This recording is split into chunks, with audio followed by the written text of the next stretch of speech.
Hello. I think Leah has put out about this live, so I'm quickly gonna go on and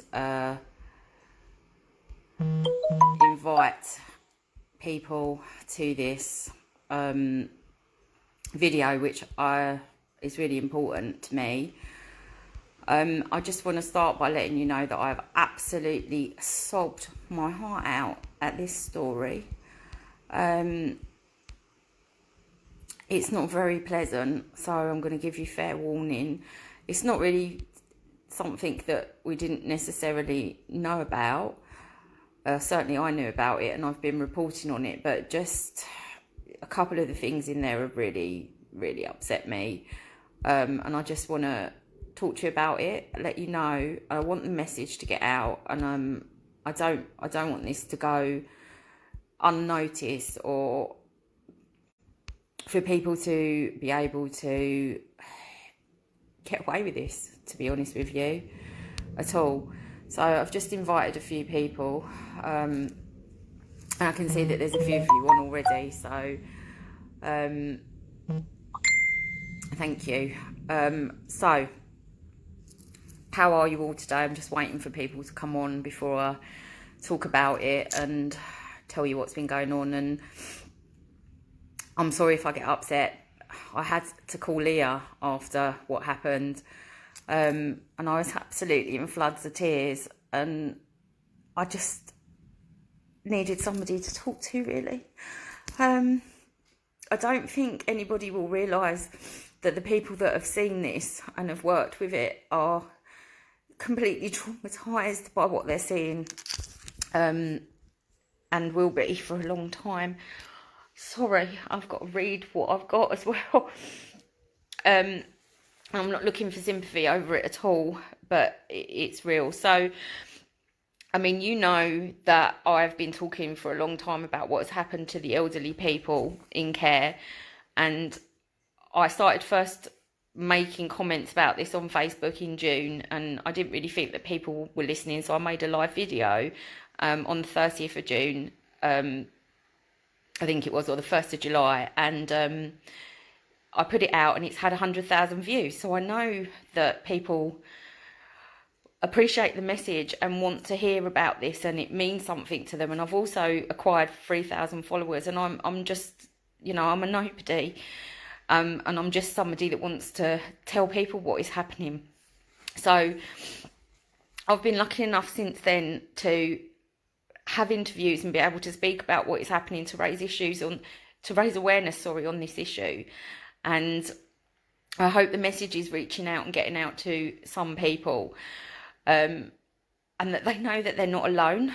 For a start, whistleblowers have come forward, and I'm collecting their stories, and I'm collecting the stories of the family, so that the families that this has happened to, so that when there is a reckoning, and there will be, that I have got that information to be able to pass on to people. So today what has happened is I had a whistleblower contact me, who I've spoken to. I've verified this person. They are a real person. They're not a nutter or some conspiracy theorist.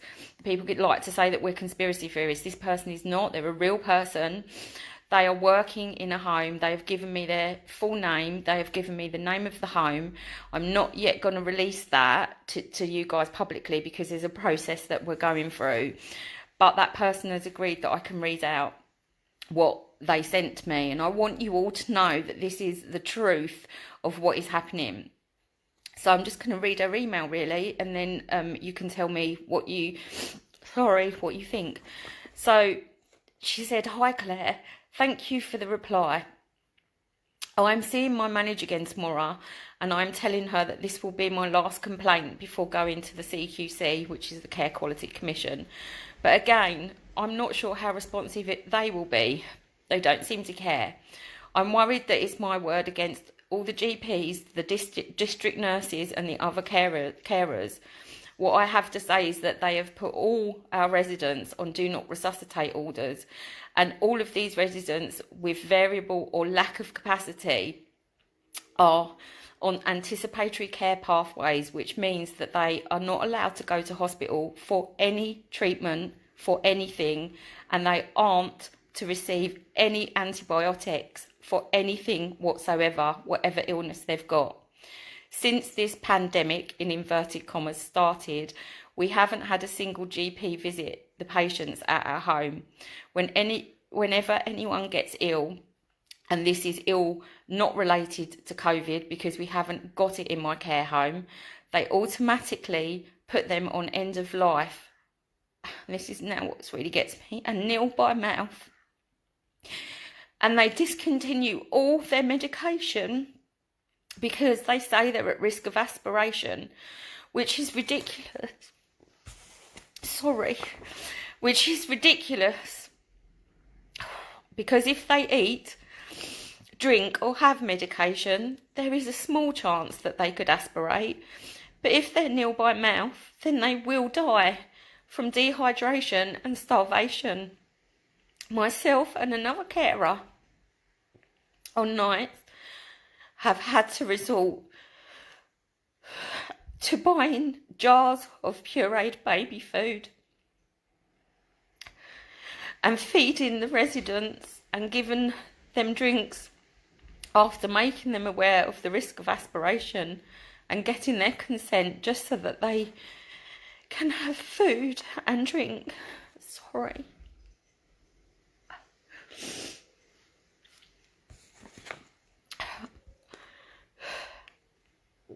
Along with this, the GPs are remotely prescribing end-of-life medication, which is morphine and midazolam injections, and these are being misused.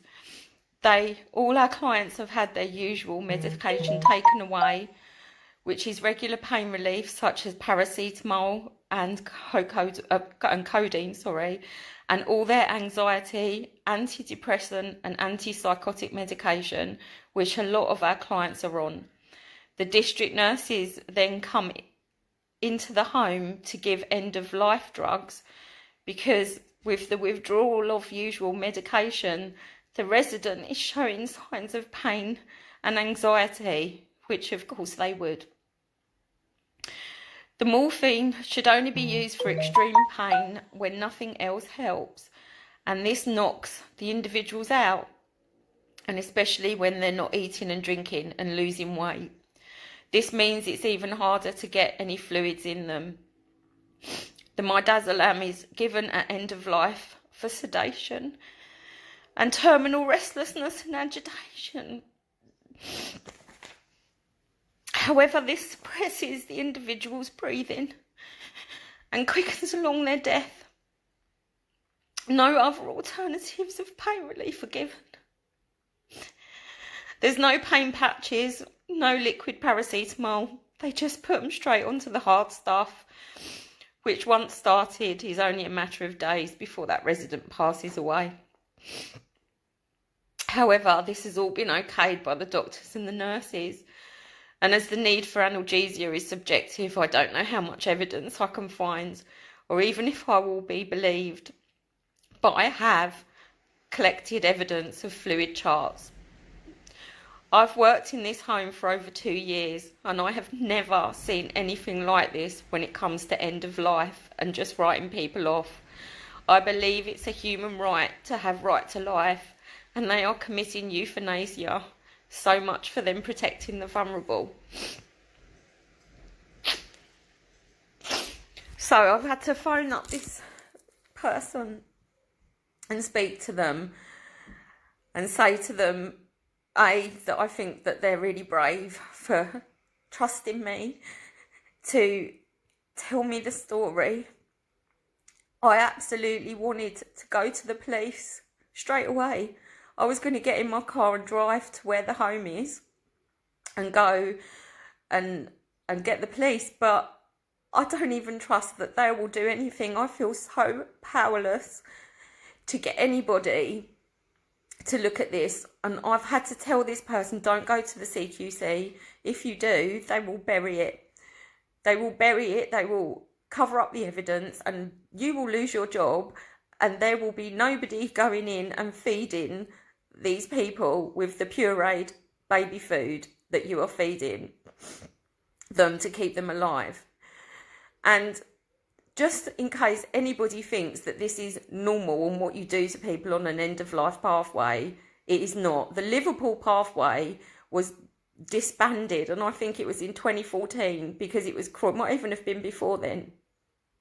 And yes, you have a right to refuse life-sustaining treatment, but that has to come from you. And if you can't consent to that because you haven't got capacity, then that has to be made at a best interest meeting, and that decision has to be documented, and it has to be taken in appropriate ways, which I know isn't being done. And even then, you are not allowed to take away somebody's hydration and somebody's pain medication. You are not allowed to. That is illegal. That is wrong. And these doctors and these nurses and these care home staff that are just doing it and aren't speaking out are nothing more than complicit to killing people, to murdering people. And this is really what is going on. This is really what is happening.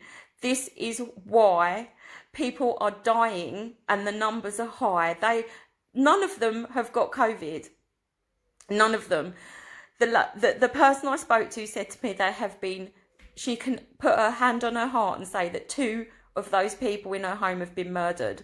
And there's a third that she thinks has, but there's other issues that they could question.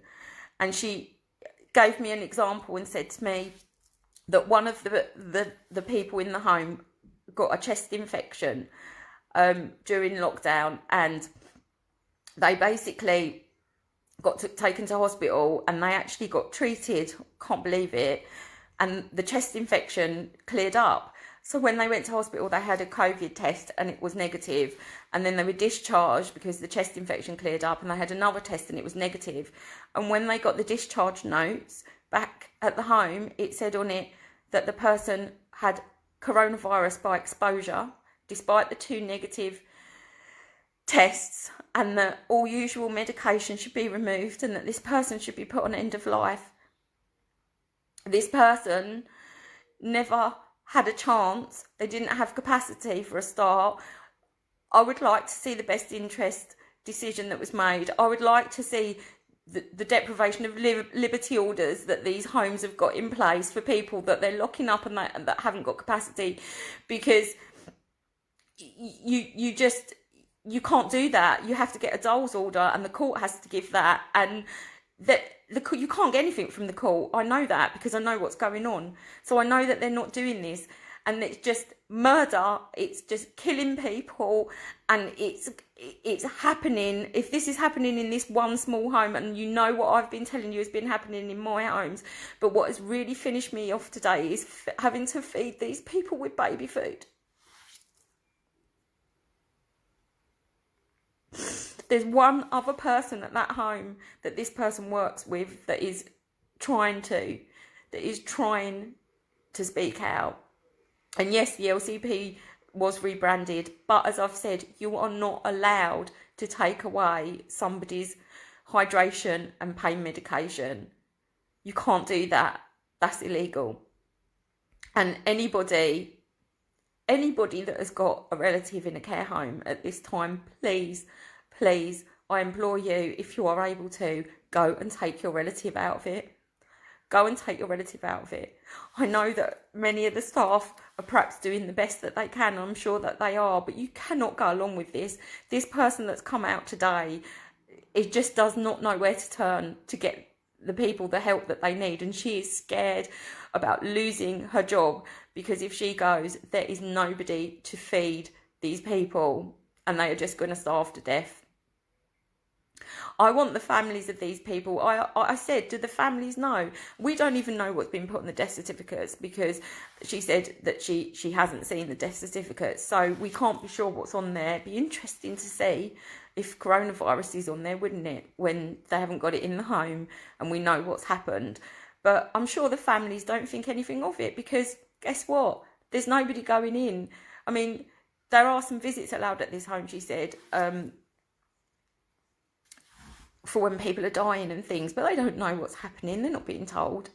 So it's really important that people like me I don't care. I don't care anymore about my job. I really don't. I'm ashamed to be in my profession because more of us aren't speaking up. And I'm so sorry to everybody that we're not. I so am. And I don't care anymore. I don't care if I get struck off. When you've got nothing to fear, you've got nothing to lose. And this is a story that needs to be told, and something needs to be done about this. I've put this particular person in touch with Eileen Chubb of Compassion in Care, and I'm hoping that Eileen will be able to work with this person to give them whistleblower status to protect that person's job, because they are a decent human being that is trying to save people and stop this. And I would just ask you, please, I'm sorry about the crying. I know that it's awful and I shouldn't be upset when I come on camera. Please share this video. Please make everybody aware of what is happening. I am just begging you to get this out there. The more people that find out about it, the more people maybe that stand up, the more people that then say no, enough is enough, and that justice can be brought for those people and justice can be served on those people that are doing this. And I am saying to all of you, doctors and nurses, all of you, any of you that is complicit in this, I am coming for you. I am. We are. And that's it. That's all I've got to say, guys, tonight. I just really am so upset, and I wanted to tell you all, and I'm sorry for being upset. And please share this video. Please make sure everybody knows. And please, if you've got your own relatives in care and you can, please go and take them out of it. Please go and take them out of wherever they are. And I'll speak to you all soon. Thank you.